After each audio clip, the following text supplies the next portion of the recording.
Welcome to another PhysiosforME podcast. This is the second part of a two-part series about the use of heart rate monitoring in activity management for people with ME. In part one, we covered the theory and the principles of heart rate monitoring, so if you've not listened to that yet, it would be worth a visit to give some background on the process. In this part, we're going to be hearing from people with ME who use heart rate monitors, so you can get some real-life examples of the pros and cons of this method and how it works in real life. My name is Karen. I'm a member of PhysiosforME. I also have Nikki here with me, who pulled all of this together. So thank you very much, Nikki, for doing all of this work. It's really important to note that this is an informative piece, not a prescriptive one. So all treatment for people with ME should be individual. It should be constantly monitored and evaluated. So what works for one person might not be suitable for everyone else. The examples we'll hear today are meant to be the flavour of how this approach works, but if you're considering using this method with patients, if you're a physio, or if you're someone with ME and you're thinking about trying it yourself, we suggest spending a bit more time exploring the topic using the links on our website page, PhysiosforME.com. And if you do have ME, consider working alongside a healthcare professional who's experienced with the condition. We've had lots of input from people all over the world in creating both of these podcasts on heart rate monitoring. We'd really like to thank Angela Flack from Australia and Melinda West Maxwell from the US, who both contributed and checked all the information that we produced. And a massive thank you to the contributors who will be talking with us today. We're well aware of how much precious energy has been used on this, and we're so grateful for your expertise. So first of all, we have with us Sue Jackson, who's speaking to us all the way from the US. Sue is a writer who's had ME since 2002. Both of her sons also have had ME as young children. One of them recovered fully after 10 years of mild illness, and the other, who's now 26, still has ME, as well as 3 tick infections. Sue is the author of the blog Live with ME CFS, and she's recently released a book called Finding a New Normal, Living Your Best Life with Chronic Illness. So Sue, thank you so much for taking the time to join us, we'd love to hear your story and how you're using heart rate monitoring. Thank you for inviting me. So I began wearing a heart rate monitor in 2011. And just wearing it during my normal daily life was enlightening. On the first day I used it, I strapped it on after calculating my anaerobic threshold, which at the time was 105. And I was planning to take a walk in my neighborhood. I was shocked to see that just standing in my kitchen, my heart rate was already over 100. And when I leaned down to tie my shoes, it jumped up to 115. So I hadn't even left the house yet, and I was way over my limit. I did take a 15-minute walk that day, as carefully and slowly as I could, but my average heart rate for that walk was about 103, and the maximum, after I had my shoes on, was 110. And my limit was only 105, so, that was being as careful and slow as I could. So over the course of the next week, I wore the heart rate monitor all the time during the day, and I found that it provided hard data to back up what I already knew about exercise intolerance, or post-exertional malaise, and orthostatic intolerance, or OI. As an ex-engineer, I love data, so it really helped me learn a lot. Even lying down, my resting heart rate rarely went below 90. Sitting on the couch with my feet up, it was usually in the 90s or close to 100. Standing up to get a cup of tea, it could go over 100. Taking a shower or putting in a load of laundry could make it spike up past 130. I also noticed that it varied from day to day depending on how I felt. And research bears this out. The worse you feel, the lower your anaerobic threshold and the higher your heart rate. Wearing it while grocery shopping, I discovered, much to my surprise, that the part of shopping that drove my heart rate the highest was when I thought I was done carrying the groceries into the house. That was much more exerting for me than walking around the store or pushing the shopping cart. So it was fascinating for me to see that even my quietest day at home, I was over my anaerobic threshold again and again. It's no wonder I rarely felt good. I was in a constant post-exertional crash cycle without even doing anything or thinking I was doing anything. I really had no idea that was happening. For me, though, monitoring alone only did so much. I was still over my limit during just normal daily activities, and I couldn't manage even a short walk without crashing or relapsing. So my next step was to treat orthostatic intolerance, which is an integral part of ME/CFS. So in my case, I chose low-dose, extended release beta blockers, taken at bedtime. They can take some trial and error to find the right ones, but once I found the right beta blocker and the right dose, my life was transformed.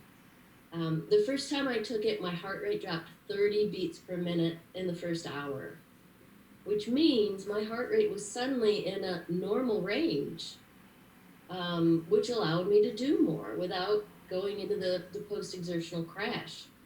I could now go grocery shopping, take walks, and just get through my normal daily activities without crashing or relapsing. Now, 9 years later, I still take the beta blockers and I still use my heart rate monitor. These days I really only use the heart rate monitor when I'm going to be doing something especially exerting, like taking a walk or hiking, because I know that in my normal daily life now I can stay below my AT. I can even cook again, which is wonderful.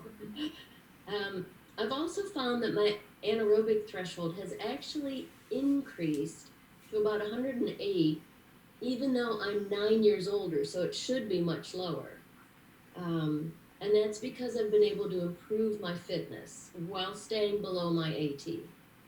So this has been borne out in research, as I explained in a recent article I wrote for ProHealth website on using a heart rate monitor, that when you stay below your anaerobic threshold and you prevent those post-exertional crashes, that allows you a little room to begin to improve your fitness level bit by bit, which will gradually, eventually increase your anaerobic threshold, allowing you to do even more.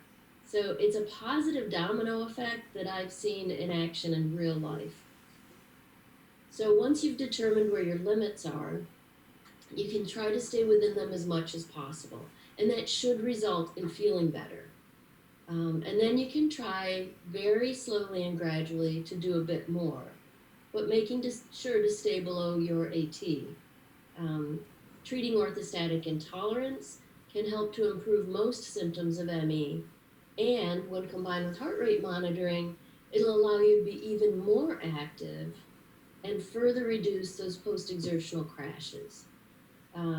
These days, crashes from overexertion are very rare for me.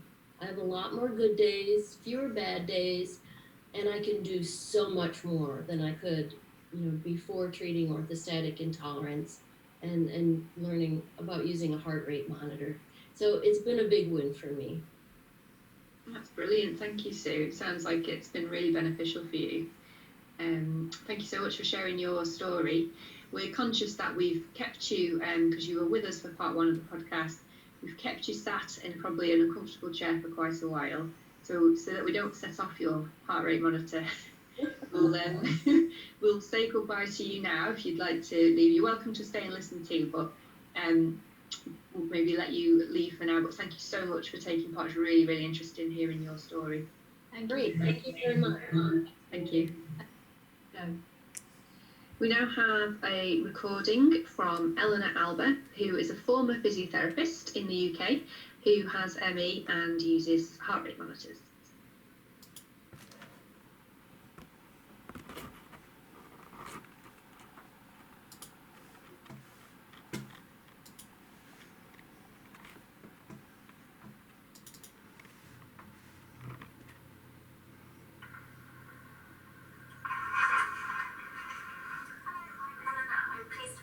contribute to the podcast.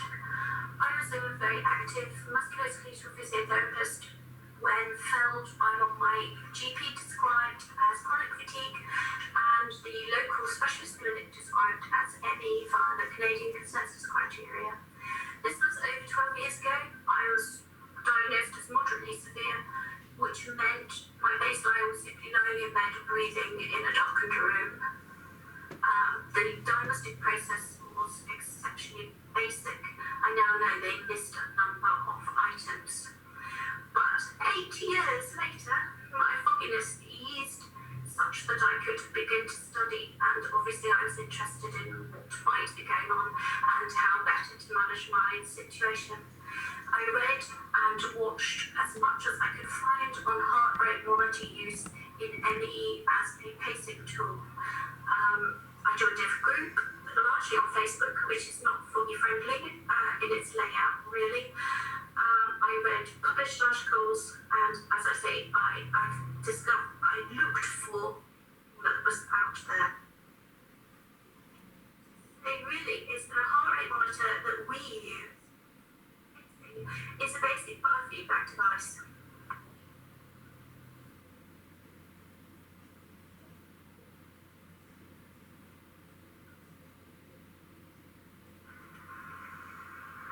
So briefly, the equipment I used and how I did it. I used an assessment phase to discover what my heart rate was doing, logged all my activity, both mental and physical during that phase, and all my symptoms, allowing me to set different heart rate zones, following a basic traffic light system green, where I should spend most of my time, resting heart rate plus 10%, the amber zone that is between the green zone and the anaerobic threshold for us estimated because we are not doing repeated CPAPs. So the amber zone, be very wary of spending time in this area, and 18 plus being the red zone, massive caution required if you move into that area. Ideally, you will view this heart rate data actually on your wrist in real time, because once you're trying to pace, you need to know what your heart rate is doing at each point in the day. It's good to view it in an app and or on a website such that you can categorize your heart rate zones, but you need it in real time in order to adapt your behavior, perhaps your behavior, but more normally you adapt your activity levels to match how that day is going. So my model's the Polar A370, found to be within 1 beat per minute of all the equipment that's been used on me as an in and outpatient. So I consider an optical heart rate monitor of this type to be accurate enough for our purpose. It's about £130, and I chose this model because it's compatible with a chest strap, which is about another £75. If required. Obviously, a chest strap is said to be the gold standard, more reliable, but not always necessary for us, and obviously 130 plus £75 is a lot of money to find. I knew that I had problems with sitting and standing, so I also bought an Omron BP machine, which is the industry standard, of about £50. So I was able to match heart rate, BP data to symptoms and activity levels. I found the wrist monitor comfortable to wear for 24 hours with short breaks for charging during the assessment phase. The rest of the time I was only using it during my waking hours with a short charge if necessary whilst resting. To do properly, we need long-term use of this monitor. And even using a wrist device in this way led to skin problems.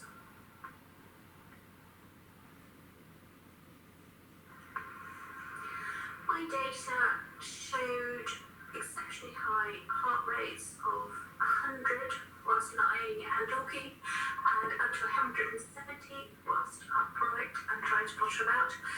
BP was also shown to be extremely high, and on testing at home under the gold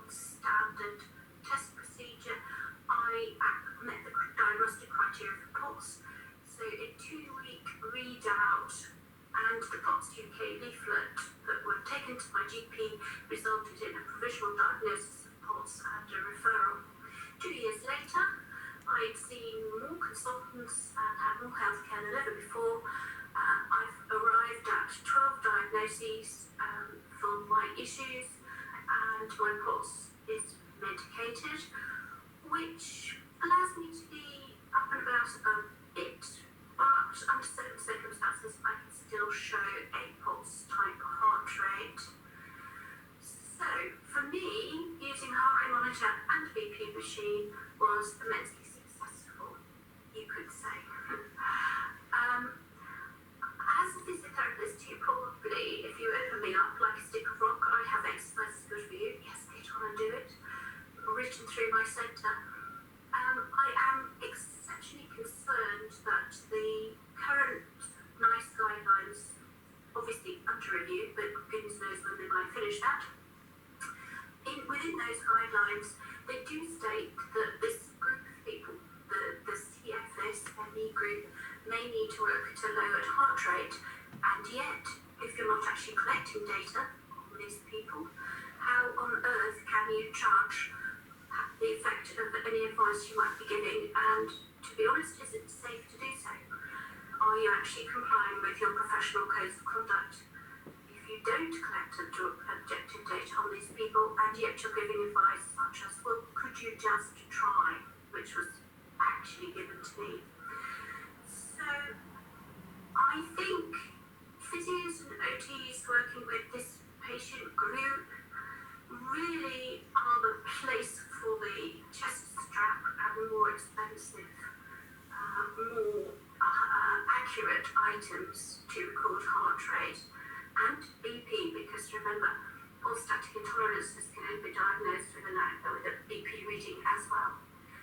Most of us are under-assessed. Like me, you may actually have 12 diagnoses that would impinge on your health that should have been picked up somewhat earlier.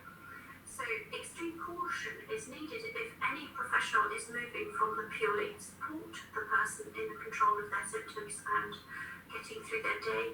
If you're asking any more of them than that, if you're moving into active rehab, change the habits, get them to do things, you must collect data. Otherwise, how on earth are you going to know whether you're doing any damage? Subjective reports, the sort of items that many CFS-ME clinics rely on, as in what did you do last week, what were your symptoms, these massive questionnaires they give people like me. Not entirely okay standalone. You need to collect objective data. For me, a sit-stand test or a walk test would have been appalling. I had symptoms of very high heart rate, dizziness of falling over, as I was diagnosed CFS, and my GP actually told me to go to the gym and not to make any more appointments at the surgery. So I would urge extreme caution for anybody attempting to work with this group of people, and I would urge anybody with this diagnosis to consider accessing this equipment. It's not cheap, it's not easy, it requires a fair amount of commitment from you, but you never know where it might take you, so it is worth considering. So thank you for the opportunity of sharing what's happened to me, and I'm hoping that my profession and others, healthcare professionals, will actually listen to those of us that have experienced this diagnosis and this care, in inverted commas. Thank you.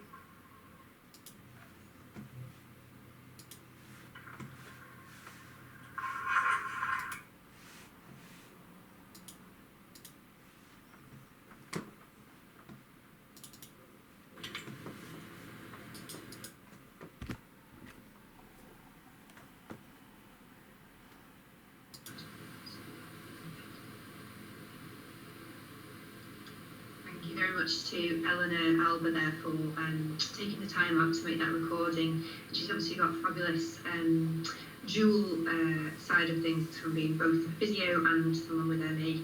And some really important points there, I think, about the ability to use heart rate monitors to give us as therapists that objective data, which is so important, particularly when you take into account the post-exertional malaise is delayed, so you're never going to get that real-time information unless you look objectively. So next we're going to hear from Jenny, who is from the Netherlands, and again she's very kindly pre-recorded her experiences for us.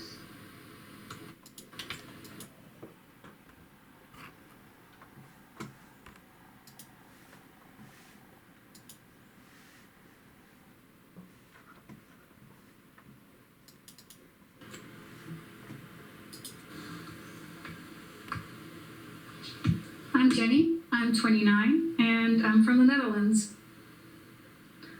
My health began to deteriorate around 2005, but it took until 2016 for my exertion intolerance to be diagnosed.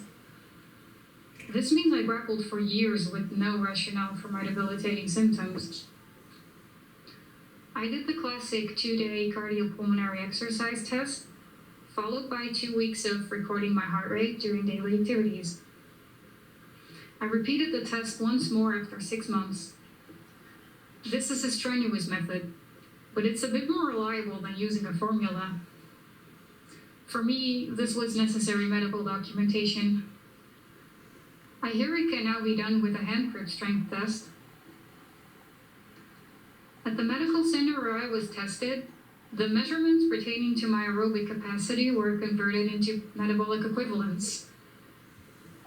I have a chart that says, for instance, that showering and walking are activities that exceed my peak capacity, with a metabolic equivalent of 4.7 and 4.4 respectively. For reference, that's within the range of moderate exercise for a healthy person. I used a very basic heart rate monitor for a couple of years. It could continuously measure my heart rate and indicate, with a red or green blinking light, whether I was in the target heart rate zone. What you realize, at least in my experience, as you try to pace yourself with a heart rate monitor, is that it's almost impossible to navigate exertion intolerance successfully.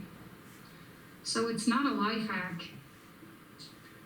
For example, at the time, I was able to manage daily walks, but based on my personalized settings, my heart rate monitor constantly indicated I was overdoing it. Sometimes I'd have to sit down on the ground for a while and make myself small to get my heart rate down, only for it to spike again as I got up. It's frustrating, but it's a reality check. In my opinion, it's more realistic to think of pacing with a heart rate monitor as a preventive tool. By becoming aware of how much strain your body is under, you learn to not inflict damage on your health by overexerting.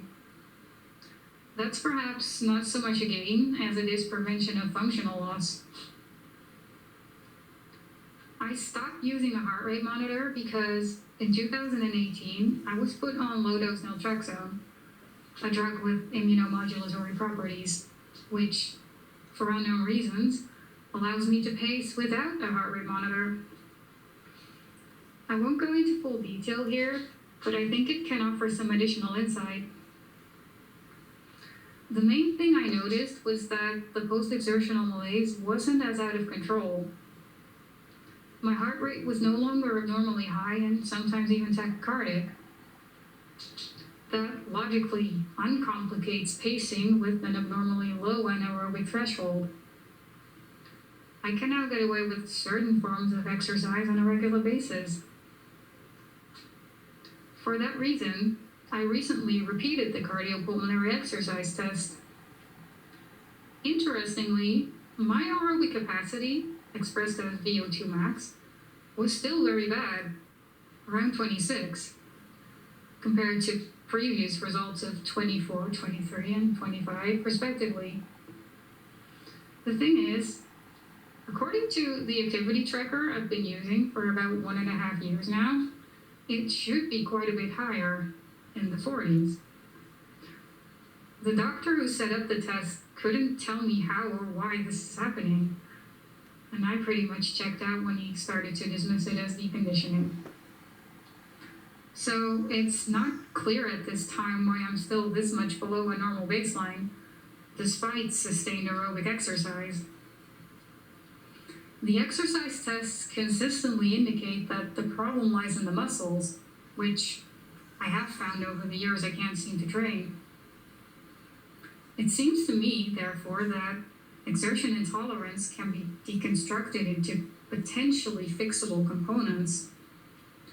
It would be great if healthcare professionals became more interested in this phenomenon, so patients don't keep going in circles.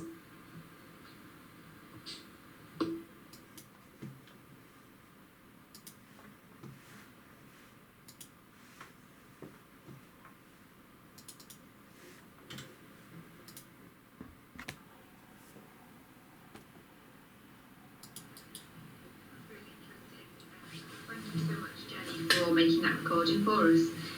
Some really intriguing things that have changed in terms of results, and I think Jenny's right. There's so much to explore from a research point of view. Hopefully, healthcare professionals involved in research might sort of start listening to some of these stories and start applying their minds to it.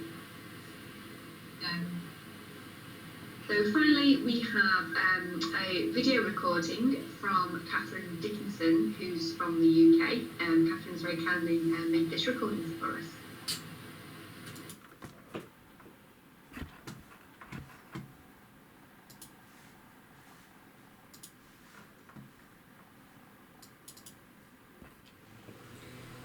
My name's Kathryn, and I'm one of a number of admins and moderators who run an international Facebook group called ME/CFS-Pacing with a Heart Monitor #2. It's to help people with ME or CFS find out about and learn management strategies to help them pace using a heart rate monitor. Our group welcomes discussions about pacing using a heart rate monitor for all people with ME or CFS, whether it's a wrist-worn optical device or a device connecting to a chest strap. We also have some discussions involving related tools such as heart rate variability and techniques for managing orthostatic intolerance, as long as it relates to helping the heart rate pacing efforts of people with ME or CFS. Quite a number of our members are severely affected, so we have rules and guidance in place to keep the group free from triggers. One of the reasons we have done this is because the severely affected can benefit most, and yet are mostly overlooked by medical professionals as they are too sick to leave their beds or their homes to seek help, and heart rate pacing is something that many people can do from home that can actually help them stabilise to baseline, improve where possible, and hopefully avoid further deterioration. I'm an ME sufferer over about 35 years. I've been predominantly bed, settee and housebound for approximately 5 years, and reliant on a wheelchair for a little longer. Although I'd been deteriorating steadily over a 10-year period, I suffered a very rapid and significant deterioration after being given an increased workload by an ill-informed physiotherapist in a bid to ease my pain and fatigue. If someone advises you to do something but they have no direct experience for someone in your condition, then treat that advice with caution. Everyone has a bias, even if they aren't aware of it or don't disclose it. It could potentially put you at risk. My personal experience of ME exists at 3 levels: mild, moderate and severe. I've got comorbidities of fibromyalgia, EDS, POTS and dysautonomia that are most relevant to this podcast. I've been pacing using my heart rate since 2016, but have been conscious of my heart rate being an issue since 2005 at the point where my ME deteriorated from mild to moderate. I've received both good and bad physiotherapy advice, some of which has helped and some of which has harmed. I attended my first physio appointment on foot, wearing a portable ECG recorder due to unexplained tachycardia. I was given what the physio described as non-cardio exercises, which were namely lunges holding weights, push-ups and squats on a power plate, as well as holding weights out in front of me and some ballet poses. She didn't check my pulse or blood pressure though, and when I reported an increase in symptoms at my next appointment, She dismissively explained that I was in a flare and that it would pass and she would decrease my exercises a little bit. She didn't make a connection between the additional burden of the exercises she'd given me and my symptom exacerbation, and I was instructed to continue with the programme. I also explained I wasn't able to do the exercises after work. I was simply too exhausted and the muscles in my legs would be shaking. In response, she instructed me to do them before work instead, as she insisted the exercises would help once my muscles were stronger. How wrong she was. I was unable to attend what would have been my final physio appointment just a few months later, as I physically couldn't get myself there. It was too far for me to walk by that point and too far to self-propel in the wheelchair I'd been prescribed, as I was struggling so much. The pain levels had increased enormously and life was getting harder than before. I was dismissively discharged back to my GP by letter. Sadly, I'm the one left to deal with the consequences of such poor medical advice. Due to what happened to me, I made it my mission to tell as many people as I could that the widely accepted graded exercise therapy model, or GET, used in the UK, is not the answer for people with genuine ME. At that time, I didn't understand why GET could be so damaging, but since being introduced to pacing using a heart rate monitor in 2016, everything finally began to make sense. From doing heart rate pacing, getting advice from a properly trained ME physio, and living within my limits has meant that I can put weight through my legs now. And only when I've been forced to do something beyond my body's capability do my legs begin to feel leaden and like jelly again. I know immediately to rest and allow my heart rate and heart rate variability to stabilise, and I can return to baseline much more quickly now. Everyone is very different and will have differing root causes for their ME. In our group, there are 3 brackets of resting heart rates, and each one must tailor their needs accordingly, but still based around Workwell's guidance, but suitably tailored. So group 1 tend to have resting heart rates below 60 beats per minute.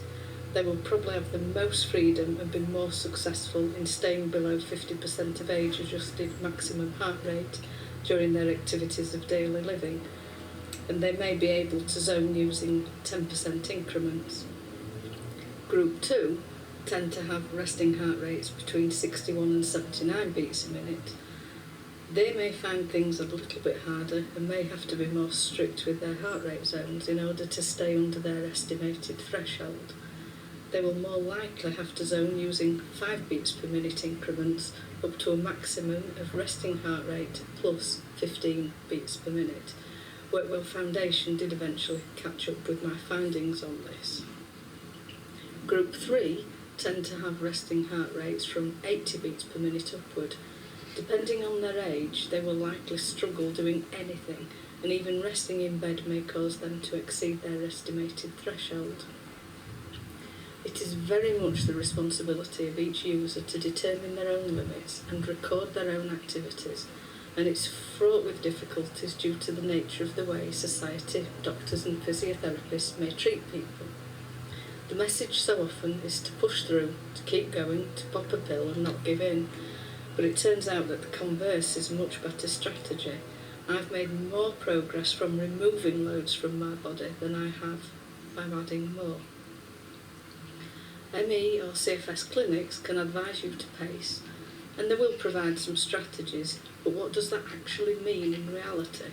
What objective measures can they put in place that will help and not harm? Heart rate pacing is a way to view exertion objectively and use it as a guide to recover to baseline and ultimately improve function.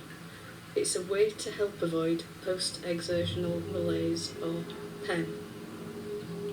The main functions and benefits of heart rate pacing for me are being able to come out of a crash and rolling PEM, being able to avoid PEM as long as I was allowed to stick to my safe plan and limits, spotting the early signs in my heart rate patterns that could lead to PEM if I didn't take proactive measures to counter them, discovering triggers by observing my heart rate, addressing triggers and root causes, and then seeing the improvements in my heart rate and subsequent function.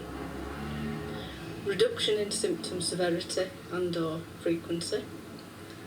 Initially gaining stability, maintaining stability, and then slowly gaining a higher baseline.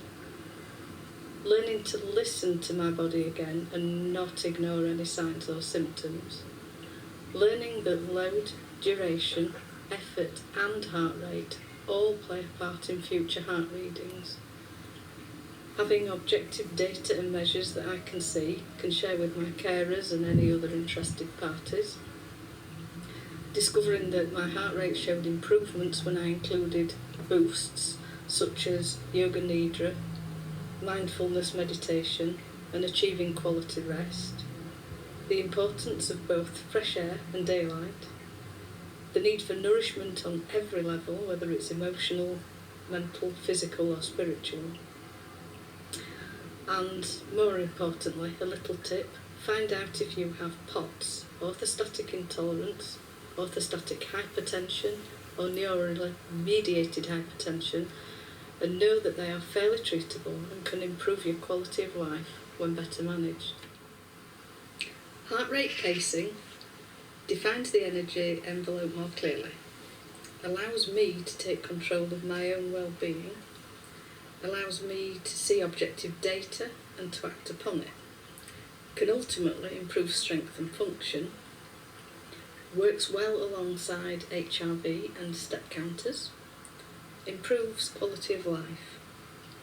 The downsides of heart rate pacing to me are wearing a device 24 hours a day, 7 days a week, obeying the alarm, keeping a diary, logging the most important information and knowing that what is important to one person may not be to the next, spotting trends and correlations, learning my limits for all aspects of my life, finding safe zones. It's not easy, it takes time and a lot of patience. Aiming for consistent days in all aspects, and that's steps, television, talking, social media, etc. Limiting myself and trusting that it will help. Avoiding triggers and stressors. Discovering that sometimes there's nothing you can do but to ride it out, such as illnesses, viruses and hormonal changes. And assuming that heart rate pacing is a cure, it's not. It's a management tool. You still need to pace your mental activity and exposure to any stressors. The main benefits of heart rate variability for me are seeing illnesses or post-exertional malaise before they occur or affect the heart rate, and this usually indicates the need for preemptive rest or taking things easier. Monitoring trends over periods of time, seeing where medications may or may not be working, seeing when a new exercise might be too taxing or if it's beneficial, and finding the optimal balance. Learning my limits more quickly than through heart rate pacing alone. Seeing correlations and then working out better strategies. Learning that what I might expect isn't always the case, and using this to help myself in the future. The take-home message is, less is more. Heart rate pacing is a little bit like a form of budgeting. If you earn £100 a day, instead of spending every penny every day, you budget. You put a little aside for food, for future bills, transport, utilities. What remains may be needed for an emergency, or maybe to buy you comforts such as clothing or days out. But the same goes for heart rate pacing.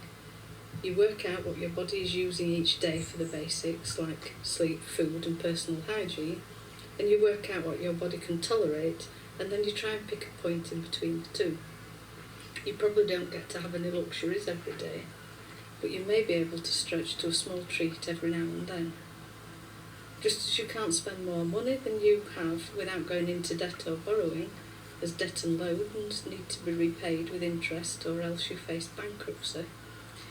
In ME or CFS, the payback for doing too much daily is post-exertional malaise or a crash. If you continually pick the maximum heart rate and exertion you can tolerate every day, you won't have anything left for an emergency.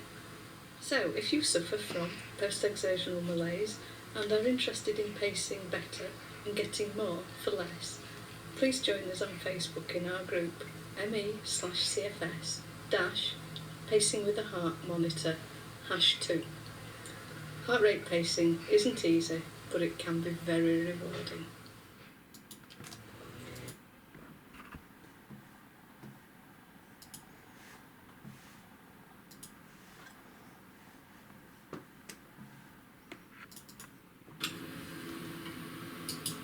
That's great. Thank you so much, Kathryn, for that really, really interesting piece.